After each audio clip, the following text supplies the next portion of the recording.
of NCERT and some other numericals. देखिए this is the NCERT numerical number 1.8। इस question में क्या कहा गया है, there are 2 charges plus 3 microcoulomb and minus 3 microcoulomb, they are separated by the distance 20 centimetre.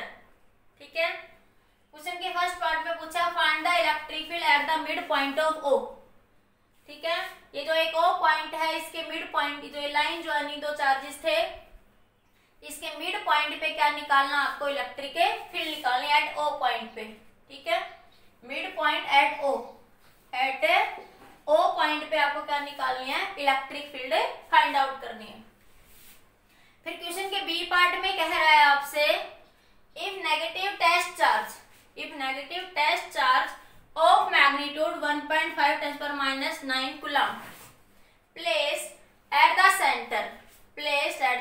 center find the force experienced by this test charge। तो इस question के दो पार्ट है आपके पास। ठीक है, there are 2 charges plus and 3 microcoulomb separated by c distance। तो पूछ रहा है इस पहले पॉइंट में पूछा है इस O पॉइंट पे इलेक्ट्रिक फील्ड क्या होगी, और बी पार्ट में पूछ रहा है इस टेस्ट चार्ज के द्वारा कितना फोर्स एक्सपीरियंस्ड होगा आपका। ठीक है, तो देखिए कैसे करेंगे इसको। पहले मैं इस क्वेश्चन को सोल्व कर रही हूं। देखिए यहां से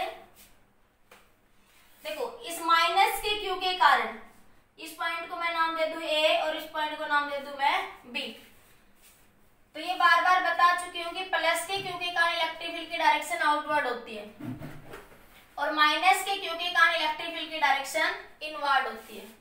ठीक है, तो टुवर्ड्स द चार्ज होती है, प्लस के क्यू के कारण अवे फ्रॉम द चार्ज होती है आपकी। ठीक है, तो ये बना आपके पास यहाँ से इस पॉइंट O पे बी के कारण इलेक्ट्रिक फील्ड इधर आएगी आपकी ईबी इधर आएगी आपकी टुवर्ड्स द चार्ज, ये नेगेटिव है ना, तो ये आपकी ईबी इधर होगी। ठीक है,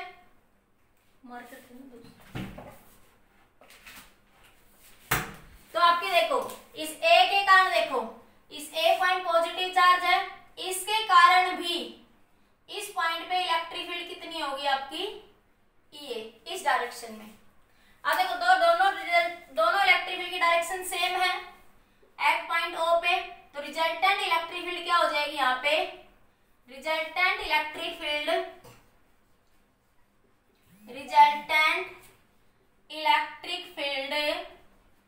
एट O क्या हो जाएगी, EA प्लस EB। ठीक है, दोनों के कारण डायरेक्शन क्या है, सेम है, इसलिए दोनों ऐड हो जाएंगे आपकी। ठीक है, अब इनका मैग्नीट्यूड आप लिखना ही आता ही है। EA के कारण इलेक्ट्रिक फील्ड क्या हो जाएगी, KQ/R²। हमें पॉइंट चार्ज के कारण यही पता है, तो EA के कारण के कारण निकालो, दोनों के कारण वैसे सेम ही रहेगी। ठीक है, तो K की वैल्यू 9 × 10⁻⁹, Q कितना है 3 माइक्रो का मतलब 10⁻⁶। बताया था इलेक्ट्रिक फील्ड या फोर्स में चार्ज का नेगेटिव साइन नहीं लेंगे, क्योंकि इस नेगेटिव साइन की वजह से ऑलरेडी मैं ये डायरेक्शन इधर ले चुकी हूँ। ठीक है, divided by distance between them, इस चार्ज से O पॉइंट तक की डिस्टेंस, तो टोटल डिस्टेंस कितनी है 20 सेंटीमीटर।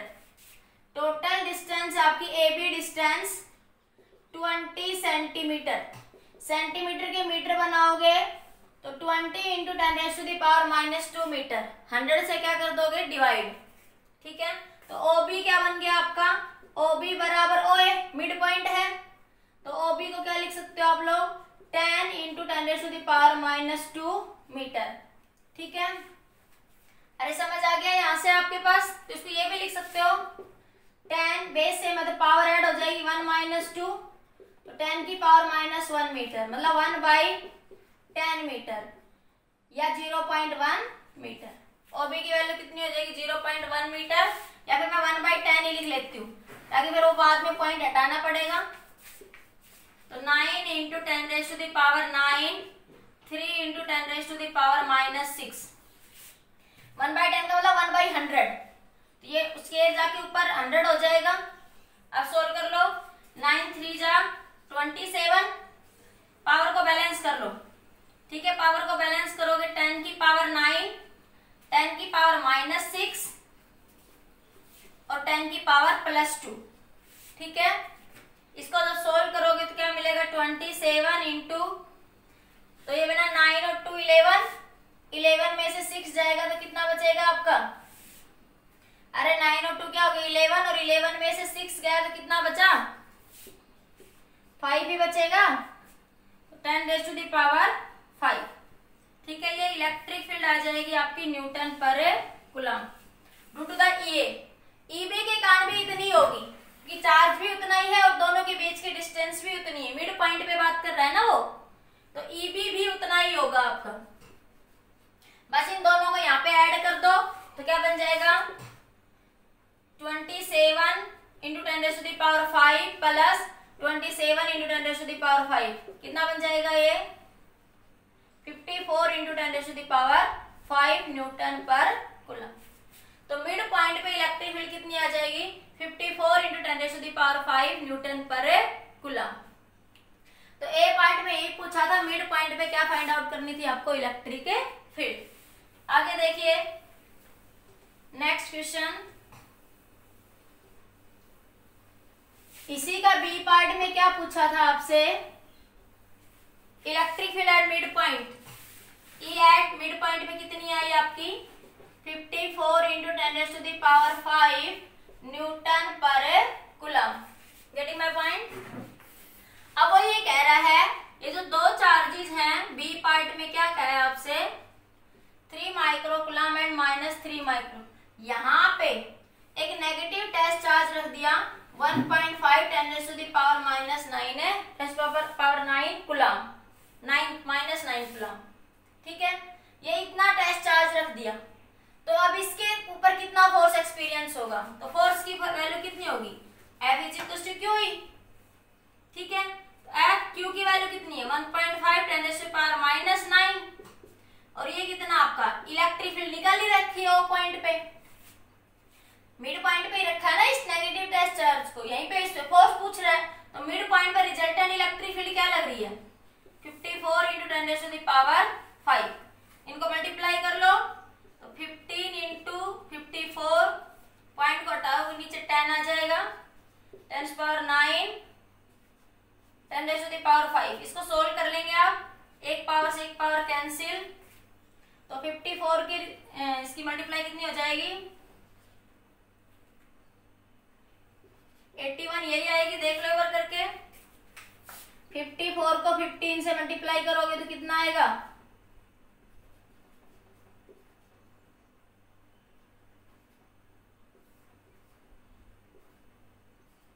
यार 760 आ रहा है, कुछ गलती तो नहीं है,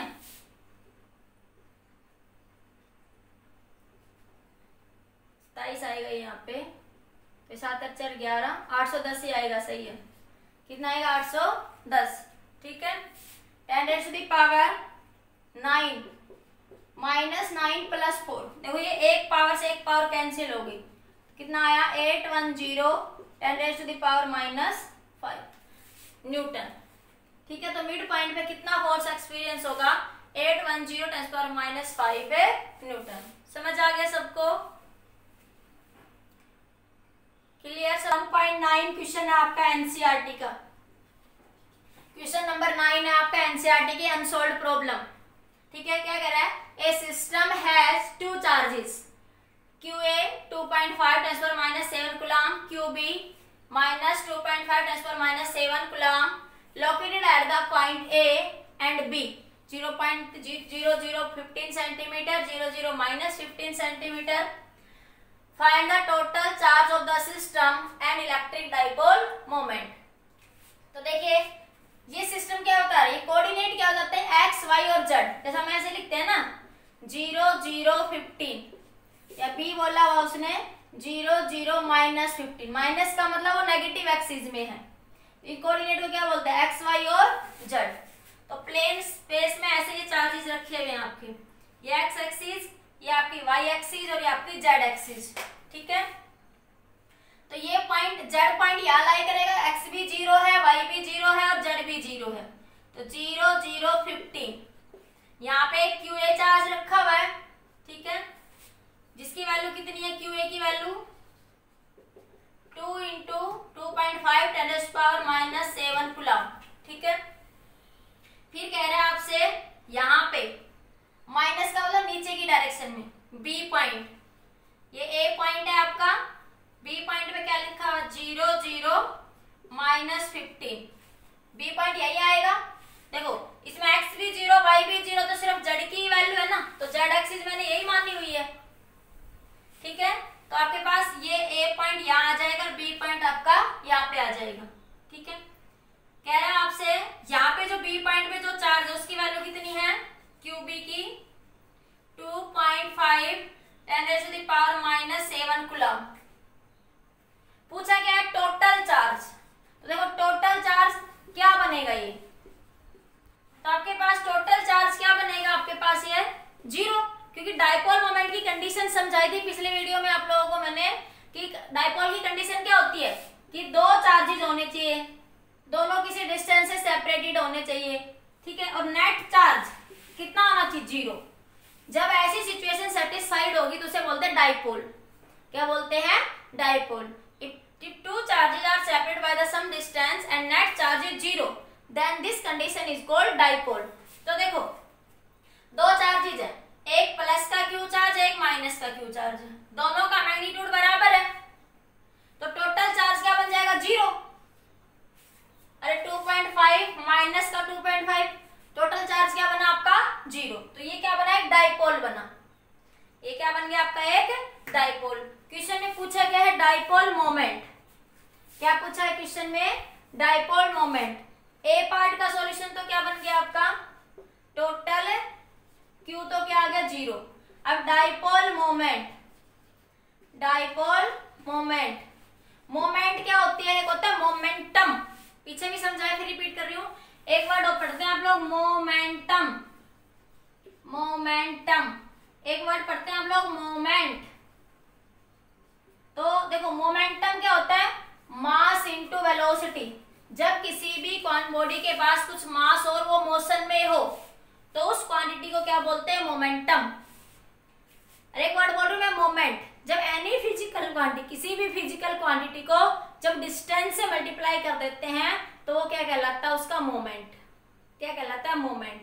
ठीक है, जैसे टॉर्क में कहते हैं आप लोग, टॉर्क में फोर्स है, फोर्स को उसकी डिस्टेंस से क्या करते हो आप लोग, मल्टीप्लाई, इसलिए टॉर्क को क्या बोलते हैं, मोमेंट ऑफ फोर्स। टॉर्क को क्या बोलते हैं आप लोग, मोमेंट ऑफ फोर्स। लेकिन यहां मैं किसकी बात कर रही हूँ, डाइपोल मोमेंट की। तो डाइपोल मोमेंट क्या हो जाएगा, ये माइनस का Q चार्ज और ये प्लस का Q charge into distance between them, magnitude mode of either charge into distance between them. ठीक नहीं रहा, सबको दिख रहा है अभी। तो देखो इधर से अब आपका, इसको बंद कर दो पता लग जाए। ठीक है, तो ये बन जाएगा आपके पास P, मैग्नीट्यूड ऑफ चार्ज कितना है, 2.5 इंटू 10⁻⁻7। अब डिस्टेंस देखो, आपने लाइन स्ट्रेट लाइन की इक्वेशन पढ़ी है, तो डाइपोल मोमेंट की डायरेक्शन किधर होगी, नेगेटिव से positive. This is the direction of dipole moment. इन दोनों के कोऑर्डिनेट्स को घटा दो आपस में, तो ये पढ़ी है ना लाइन की इक्वेशन। इधर देखो, ये लाइन की इक्वेशन पढ़ी हुई होती है कि स्पेस में दो कोऑर्डिनेट है, x1 y1 z1, x2 y2 और z2।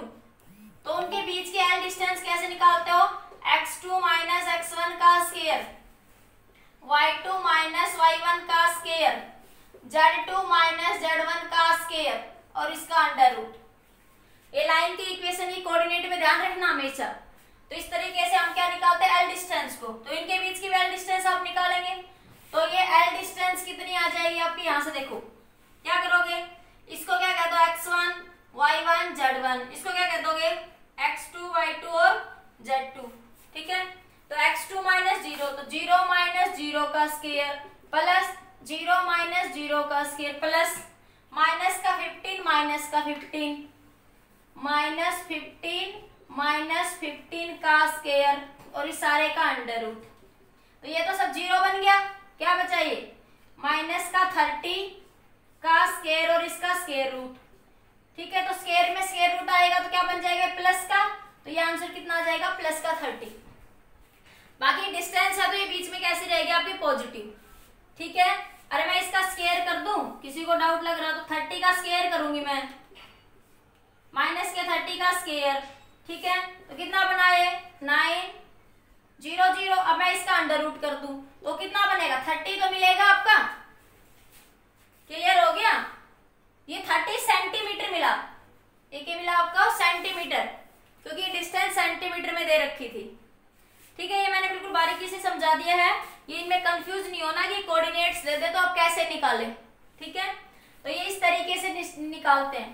तो ये L कितनी आ जाएगी आपकी 30 सेंटीमीटर, सेंटीमीटर की मीटर बना लो, 30 × 10⁻² मीटर। या पुट कर दो तो डायपोल मोमेंट कितना हो जाएगा 10⁻7 30 × 10⁻²। सोल्व कर लो इनको, जो भी आती वैल्यू। ये पॉइंट हटा दूं, बाई 10 × 30, ये 10⁻7, ये -2 तो 10⁵, ये कैंसिल तो कितना आ गया 75 × 10⁵ कूलाम मीटर। डायपोल मोमेंट की यूनिट क्या होती है कूलाम मीटर, ठीक है। समझ आ गया। तो ये क्वेश्चन में बस इतना ही देख के घबरा जाते हैं कुछ बच्चे की कोऑर्डिनेट दे दी अब कैसे निकाले,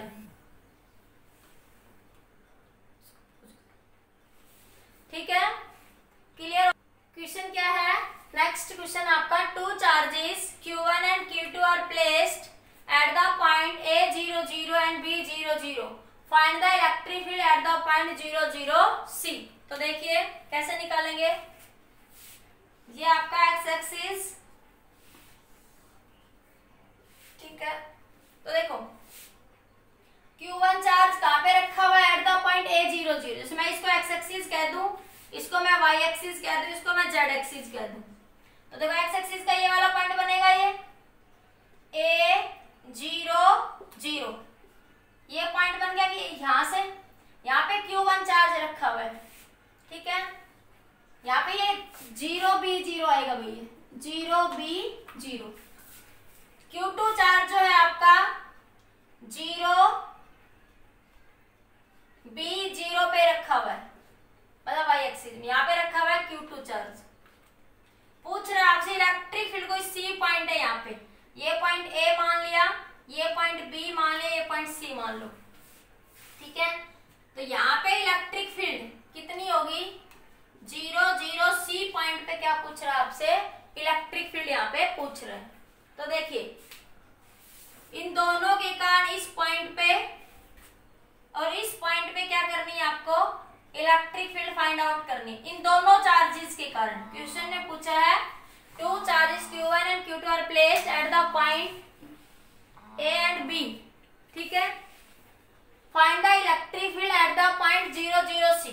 इस पॉइंट दोनों चार्जेस Q1 और Q2 के कारण C पॉइंट पे क्या निकालनी है आपको इलेक्ट्रिक फील्ड। तो देखिए इस Q2 के कारण ये डिस्टेंस मैं R2 कह दूं और इस Q1 के कारण मैं डिस्टेंस क्या कह दूं ये R1। तो इलेक्ट्रिक फील्ड की वैल्यू क्या हो जाएगी E1 इलेक्ट्रिक फील्ड क्या हो जाएगी KQ2 KQ1 KQ1 by R1 का स्क्वायर, ये हो जाएगी। इसी तरह E2 क्या हो जाएगी KQ2 अपॉन में R2 का स्क्वायर, ठीक है। देखो यहाँ से ये इधर इलेक्ट्रिक फील्ड होगी तो ये वाली इलेक्ट्रिक फील्ड इधर आ जाएगी आपकी, ठीक है। इसके कारण ये वाली इलेक्ट्रिक फील्ड इधर आ जाएगी। अरे बात समझ में आई। ये पॉइंट C है तो इसके कारण ऊपर वाले के कारण ये वाली इलेक्ट्रिक फील्ड इधर आ गई, ये होगी आपकी E2 और ये इलेक्ट्रिक फील्ड क्या होगी आपकी E1, ठीक है। इतना समझ आ गया सबको। अब देखो हमें यहाँ पे R1 और R2 की भी वैल्यू निकालनी पड़ेगी। हमें क्या करना पड़ेगा R1 और R2 की वैल्यू निकालनी पड़ेगी। तो R1 और R2 कैसे निकाल सकते हो, देखो R1 को क्या लिख सकते हो आप यहाँ से R1 इन दोनों बीच की डिस्टेंस है ना, ये दो पॉइंट, इसमें इस पॉइंट को नाम दे देती हूँ M, इस पॉइंट को नाम मैं N दे देती हूँ, इस पॉइंट को मैं L दे देती हूँ। M और N A में कंफ्यूज हो जाओगे मैं कौन सा A बोल रही हूँ। तो M और N के बीच की डिस्टेंस अभी निकालनी बताई मैंने, ठीक है। तो इनको यहाँ से इधर से इसको घटाओगे तो 0 - A,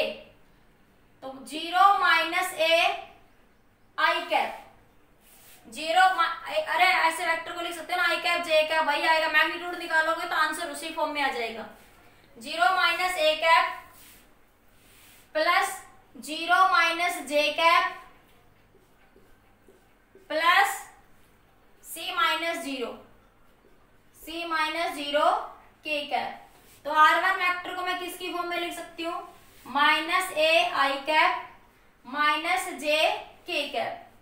ठीक है, सॉरी 0 माइनस जीरो ही है भैया, तो इसमें क्योंकि ये कोऑर्डिनेट भी 0 है और ये भी तो 0 बन गया आपका, और ये बना आपका सी के कैप। तो R1 की वेक्टर की वैल्यू क्या आ गई, माइनस ए आई cap C K cap. Magnitude निकालोगे तो वही आ जाएगा। ठीक है, तो मैग्नीट्यूड निकालो तो क्या बन जाएगा, ए स्क्वायर प्लस में सी स्क्वायर और इसका अंडर रूट। मैग्नीट्यूड ऐसे निकालते हैं, अरे मैग्नीट्यूड पढ़ा होगा ना, एक्स आई कैप प्लस वाई जे कैप। इसका जब मैग्नीट्यूड निकालते हो तो एक्स स्क्वायर प्लस वाई का स्क्वायर, यही कहते हो या नहीं कहते हो। ठीक है, तो आंसर क्या मिला, मैग्नीट्यूड मोड की फॉर्म में ए स्क्वायर प्लस में सी स्क्वायर। इसी तरह देखो इस वाले के लिए ये डिस्टेंस R2 चाहिए आपको, तो R2 को क्या लिख दोगे, यहां से आप यहां से देखो m माइनस ये कोऑर्डिनेट क्या, 0 माइनस जीरो, अरे ये सी कोऑर्डिनेट है ना, तो 0 माइनस जीरो, यहां से 0 माइनस बी जे कैप। ठीक है, ये किसी को ये लग रहा हो ना मैं इधर से क्यों नहीं घटा रही, कि मैं उल्टा नहीं कर रही, 0 माइनस, जिधर से मैंने बताया था तीर का निशान हो उधर से घटा दिया करो, जिधर आपका तीर का निशान आता है उससे अपोजिट कर दिया करो। ये डिस्प्लेसमेंट रूल ऑफ वेक्टर जो समझाया था उसमें ये बात बता रखी है। ठीक है, बाकी शॉर्ट में बताया था कि जिधर ये तीर का निशान हो उधर से घटा दिया करो। बाकी जब स्क्वायर में आता है तो मैग्नीट्यूड पे फर्क कुछ नहीं पड़ता। ठीक है, जब वेक्टर फॉर्म में लिखते हैं तो प्लस माइनस का डिफरेंस आ जाता है बस। तो 0 minus C plus 0 minus C K cap. ठीक है, जब R2 का मैग्नीट्यूड लिखोगे क्या बन जाएगा, ये तो 0, ये R2 को पहले लिख लेती हूँ सिंपल फॉर्म में, minus B J cap minus C K cap, minus B K cap. ये समझ आ गया इतना सबको, इधर से हटा दूं, एक बार इनको देख लो ये कैसे लिखे हुए मैंने, ये देखो एक बार मैं आगे डिस्कस कर रही हूँ इसी को, वेक्टर फॉर्म में कैसे लिखोगे आप लोग। तो E1 की वैल्यू कितनी है आपके पास, या R2 का मॉडुलस लिख लो पहले, कितना आएगा, बी स्क्वायर प्लस में सी स्क्वायर, इसका अंडर रूट। ठीक है, E1 को वेक्टर फॉर्म में कैसे लिखते हो, KQ1 का स्क्वायर, KQ1 अपॉन में R1 cube into R1 vector form में ऐसे लिखते हो। अरे इसको R कैप लगा दूं मैं, इसको भी R1 कैप लगा दूं। ठीक है, तो जब खोलूंगी यूनिट वेक्टर को, vector divide by its magnitude, तो वेक्टर फॉर्म में ऐसे लिखते हैं। ठीक है, क्योंकि इसमें डायरेक्शन की बात करेगी पॉइंट्स के लिए, इसलिए वेक्टर फॉर्म में भी लिख रही हूं मैं इसको। E2 क्या लिख सकते हो, बाकी ऑप्शन के अकॉर्डिंग चेक कर लेना कि किस फॉर्म में रिजल्ट दे रखा है, KQ2 R2 cube into R2 vector. ठीक है, इतना सबको समझ आ गया, बताओ इतने में किसी बच्चे को कोई डाउट है तो बोलिए। अरे बताओ इतने में क्लियर हो गया सबको। ठीक है, तो आगे देखो, रिजल्टेंट इलेक्ट्रिक फील्ड E क्या बन जाएगी, E1 प्लस में E2। ठीक है, तो क्या बनेगा यहां से, ये E1 की वैल्यू क्या है, KQ1, K तो सब में ही है, बाहर लिख लो, KQ1 R1, KQ1 by R1 का cube into R1 vector, KQ2 by R2 का क्यूब इंटू R2 वेक्टर। ठीक है, तो ये बनेगा आपका यहाँ पे, ये सब मैं हटा रही हूं एक बार, तो क्या बन जाएगा, रिजल्टेंट इलेक्ट्रिक फील्ड यहां से K तो बाहर लिख लो, Q1 अपॉन R1 का मैग्नीट्यूड, देखो R1 का मैग्नीट्यूड कितना है, A स्क्वायर प्लस में C स्क्वायर की पावर 3/2 हो जाएगा। R1 वेक्टर है तो इसको ऐसे लिख लो, माइनस ए आई कैप प्लस सी के कैप। ठीक है, प्लस, ठीक है, KQ2 R2 वेक्टर क्या है, माइनस का बी जे कैप माइनस का सी K cap divided by R2 का मॉड्यूलस कितना है, बी स्क्वायर प्लस सी स्क्वायर की पावर 3/2 हो जाएगा। अरे स्क्वायर करेंगे ना तो ये अंडर रूट में है, ठीक है, तो ये पावर क्या बन जाएगी 3/2। तो ये क्या मिल जाएगी, रिजल्टेंट फील्ड। ये आपका जो आंसर है वेक्टर फॉर्म में ही दे रखा था इसका, इसलिए इसको वेक्टर फॉर्म में सोल्व करा। अगर एंगल थीटा की फॉर्म में होगा तो थीटा की फॉर्म में सोल्व कर लेंगे, लेकिन फिलहाल वेक्टर के लिए डायरेक्शन यही थी क्योंकि कंपोनेंट उसने इसी तरह फॉर्म में दे रखा था, तो हमने इसी फॉर्म में क्वेश्चन को सोल्व कर दिया। ठीक है, एक बार फिर से बताती हूँ, देखो सारे बच्चे आपके पास क्वेश्चन को मैं रिवाइज कर रही हूँ एक बार कि दो एक्स वाई, ये एक्स एक्सिस है, ये वाई एक्सिस है। यहाँ पे A0 0 पे एक चार्ज Q1 रखा हुआ है, यहाँ B0 0 पे 0B0 पे एक चार्ज ये रखा हुआ है, एक कोई C चार्ज यहाँ इस C पॉइंट में, कोई चार्ज नहीं है C पे, कोई C पॉइंट है 0 0 C, इसके ऊपर इन दोनों के कारण इलेक्ट्रिक फील्ड निकालनी है।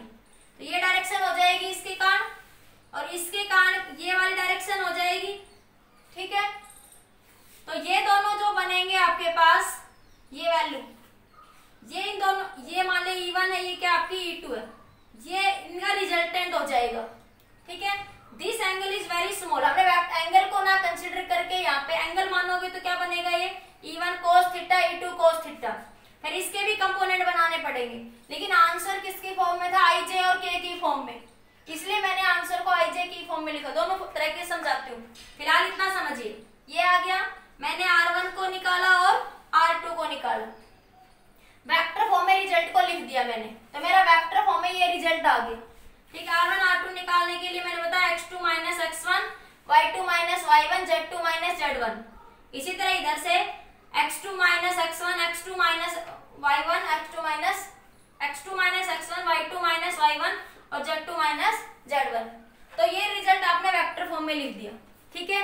अब अगर रिजल्ट थीटा की फॉर्म में होता तो देखो, ये एक आपके पास इलेक्ट्रिक फील्ड E1 आई, तो मान ली ये एंगल अगर थीटा बन रहा है, ठीक है, तो ये एंगल भी क्या, इन दोनों का रिजल्टेंट कहीं ऐसे होगा, ठीक है।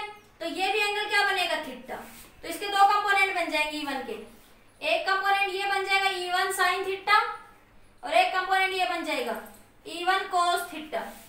इसी तरह E2 के भी दो कंपोनेंट बन जाएंगे कि इधर क्या बन जाएगा, ये E1 साइन थीटा और इधर क्या बन जाएगा, ये इस साइड में E1 cos theta, E1 cos theta. तो ये साइन थीटा वाले कंपोनेंट तो कैंसिल हो जाएंगे, रिजल्टेंट इलेक्ट्रिक फील्ड किसके कारण बनेगी, cos थीटा के कारण।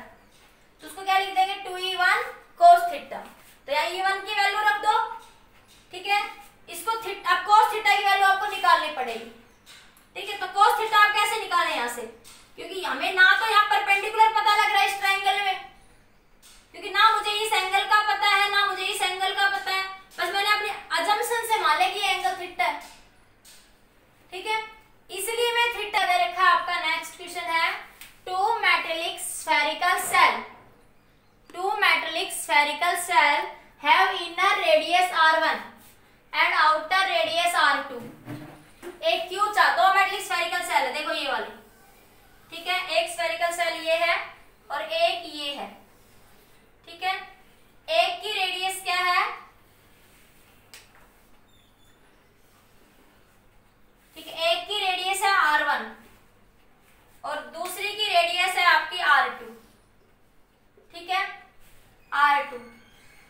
स्फेरिकल सेल समझते हो ना, सेल को ऐसे समझ सकते हो जैसे प्लास्टिक की बॉल नहीं होती जो बच्चे खेलते हैं छोटे, वो अंदर से खाली होती है, ठीक है, इस तरीके से। तो आपके पास स्फेरिकल सेल R1 और एक की रेडियस है R1 और एक की रेडियस कितनी है R2। पूछ रहा है आपसे at the centre of the spherical cavity, cavity मतलब ये अंदर छोटा सा कोई पार्ट है, ठीक है। इसमें यहाँ पे चार्ज क्या रख दिया, Q चार्ज रखा है, Q चार्ज यहाँ रखा है। तो इन दोनों सरफेसेस की क्या बतानी है, सरफेस चार्ज डेंसिटी। अब सबसे पहले तो मुझे ये पता होनी चाहिए सरफेस चार्ज डेंसिटी क्या होती है। तो surface charge density, charge density इसका फॉर्मूला क्या होता है, sigma is equal to Q by A, यही पढ़ा है हमने, sigma is equal to Q by A. तो देखिए अब ये देखो, ये याद रखना, जब चार्ज Q को याद रखेंगे तो ऐसे प्रोसेस में इंडक्शन होगा। क्या होगा? सरफेसेस में इंडक्शन। तो इस Q चार्ज में इंडक्शन के कारण इस सरफेस के ऊपर कैसा चार्ज आ जाएगा आपका? Negative, due to the induction. Due to the induction अंदर वाले सरफेस पे चार्ज कैसा आ जाएगा? नेगेटिव, क्योंकि इंडक्शन के कारण बॉडी पे अपोजिट चार्ज क्रिएट होगा। और यहाँ नेगेटिव आ गया तो law of conservation of charge को होल्ड करेगा हमेशा induction. Induction always hold the law of conservation of charge. तो इसके इस सरफेस पे कैसा चार्ज आ जाएगा? पॉजिटिव। इसके इस वाले सरफेस पे चार्ज कैसा आ जाएगा आपका? पॉजिटिव। ठीक है, तो इस सरफेस पे कैसा है? Negative, due to the induction. Due to induction surface, inner surface, on the inner surface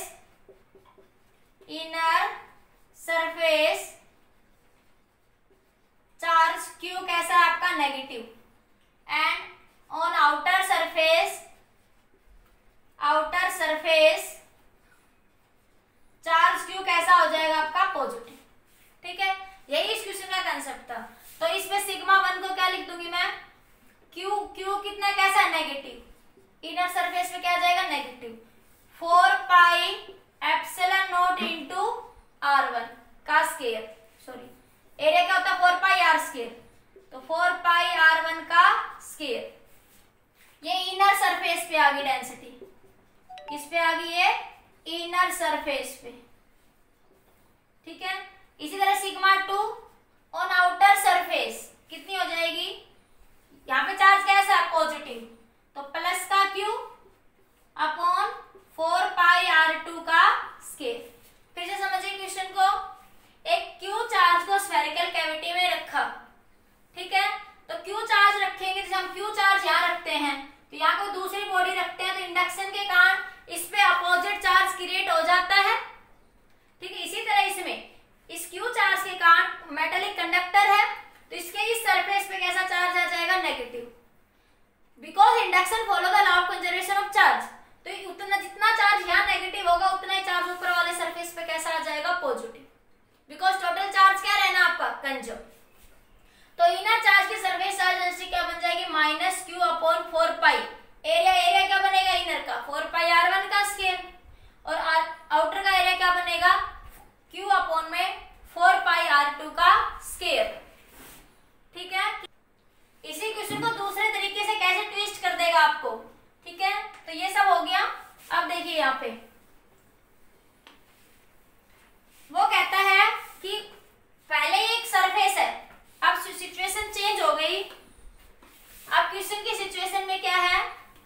A spherical shell have the charge Q। एक स्फेरिकल सेल के आउटर सरफेस पे ऑलरेडी चार्ज Q है। ठीक है, और इनर सरफेस की radius वही है। इस सरफेस की रेडियस r1 कह दो, इस सरफेस की रेडियस क्या कह दो? r2। एक स्मॉल Q चार्ज कैविटी के अंदर रख दिया। ठीक है, तो पूछेगा what will be the surface charge density. Question क्या कह रहा है कि shell have the charge, two metallic spherical shell have the inner radius r1 and r2 and, मैं यही चेंज कर रही हूं, एंड आउटर सेल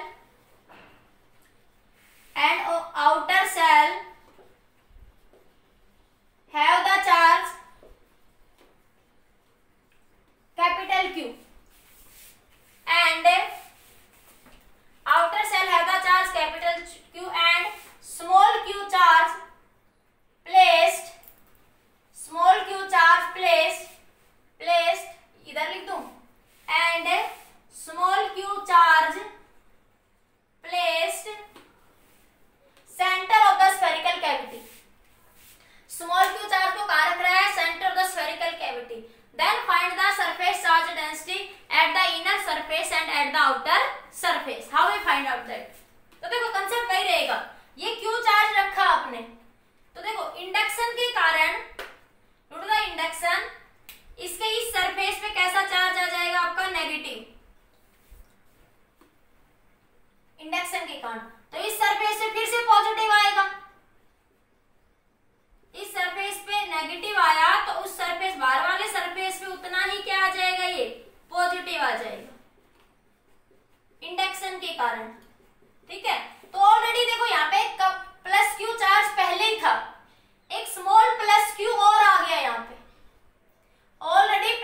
चार्ज था, लेकिन इंडक्शन के कारण एक प्लस क्यू और आ गया, तो अब सरफेस चार्ज डेंसिटी क्या बन जाएगी, सिग्मा 1 क्या बनेगी, माइनस का क्यू अपॉन 4 पाई r1 का स्क्वायर, क्योंकि इस पे चार्ज कैसा, माइनस का क्यू, और सिग्मा 2 क्या बन जाएगी, Q small Q plus capital Q, small Q plus capital Q 4 पाई r2 का स्क्वायर। ठीक है, तो इस केस में आपका ये बन जाएगा। ये दोनों क्वेश्चन बहुत इंपॉर्टेंट है, सीबीएसई बोर्ड में ये 2-3 बार रिपीट हो चुके, 2-3 बार मैं कहूंगी 6-7 बार ये दोनों क्वेश्चन रिपीट हुए, 2 नंबर के क्वेश्चन में। इन CBSE board this question is repeated again and again in 2 marks और आइदर इन 3 मार्क्स क्वेश्चंस। ठीक है, देखिए समझ आ गया। There are 2 charges separated by a distance r, ठीक है, and they have the force between them is F. At what distance, किस distance के ऊपर, at what distance the charges experience the same force in the medium। ठीक है, तो 2 charges हैं Q1 और Q2, उन दोनों के बीच की डिस्टेंस इनिशियली कितनी है, r है, ये एयर में है यहाँ पे। ठीक है, फिर कह रहा है चार्जेस तो वही दोनों है Q1 और Q2, तो ये r डैश कितनी रखे कि इन दोनों के बीच का फोर्स F ही रहे, r डैश को कितना रखें कि इन दोनों के बीच में लगने वाला फोर्स क्या रहे, F रहे। तो यहाँ से एक ऑब्जेक्टिव क्वेश्चन भी निकल जाएगा आपका यहाँ से। तो देखो इन दोनों के बीच का फोर्स इन एयर की बात करती हूँ पहले मैं, क्या बनेगा, K Q1 Q2 by r का स्क्वायर। ठीक है, force in air K Q1 Q2, K की वैल्यू क्या लिखूंगी, 1/4 पाई एप्सिलॉन नॉट एयर के लिए, Q1 Q2 बाई r का स्क्वायर। ठीक है, मीडियम के लिए क्या लिखूंगी मैं यहां से, मीडियम के लिए लिखूंगी इधर, मीडियम क्या बन जाएगा, K 1/4 pi epsilon Q1 Q2 by r dash का स्क्वायर। फिर क्वेश्चन में क्या है कि मीडियम में फोर्स सेम रहे, फोर्स क्या रहे, सेम, मतलब कि F मीडियम बराबर F एयर, ये दोनों बराबर होंगे किसी F के, ये दोनों आपस में क्या होंगे, इक्वल होंगे। ठीक है, तो क्या हो जाएगा, यहां से इसको नंबर 1 नाम दे दो, इसको नंबर 2 नाम दे दो। ठीक है, तो F air upon F medium divide कर दो, क्या बना, 1/4 pi epsilon not Q1 Q2 by r square, और ये Q1 Q2 into 4 pi epsilon into r dash का स्क्वायर, ये r डैश का स्क्वायर है। ठीक है, Q1 से Q1 कैंसिल, 4 पाई से 4 पाई कैंसिल, तो क्या मिला, और ये दोनों बराबर हैं, तो मैं यहाँ पे क्या लिख दूंगी, F by F, F by F क्या बना, R डैश का स्क्वायर इंटू एप्सिलॉन, R का स्क्वायर इंटू एप्सिलॉन नोट, तो ये इधर 1 बन जाएगा, ये इधर से क्या बन गया आपका 1। पूछा क्या है कि किस डिस्टेंस पे ये बराबर हो जाएंगे, तो डिस्टेंस R डैश निकाल लो यहाँ से कि मीडियम में इनमें क्या लगे, सेम फोर्स लगे, तो मैं इधर से क्या निकाल लू, ये R डैश है बेटा, ये ऊपर R डैश। ठीक है, तो मेरे पास क्या है, ये R डैश का स्क्वायर बाई R का square epsilon by epsilon note बराबर 1। तो मैं इसको उल्टा करके लिख देती हूँ, R डैश का स्क्वायर क्या बन जाएगा, epsilon note by epsilon into R का स्क्वायर। ठीक है, तो देखो एप्सिलॉन। ठीक है, अब हमें पता है कि K की वैल्यू क्या होती है, एप्सिलॉन बाई एप्सिलॉन नोट ना, K क्या होता है, एप्सिलॉन बाई एप्सिलॉन नोट, तो उसको उल्टा कर दूं मैं, तो 1/K क्या हो जाएगा, एप्सिलॉन नोट बाई एप्सिलॉन, तो यहाँ पे क्या बनेगा, ये R डैश का स्क्वायर 1/K इंटू R का स्क्वायर। ठीक है, तो R डैश के स्क्वायर को निकाल लो, यहाँ से अंडर रूट ले लो, तो R डैश क्या बन जाएगा, दोनों साइड क्या ले लो, स्क्वायर रूट, तो R अपॉन में रूट K, तो ये बॉडीज हैं मीडियम में और उनके बीच की डिस्टेंस दे देता है तो आप उसका डाइलेक्ट्रिक कांस्टेंट फाइंड आउट कर सकते हैं।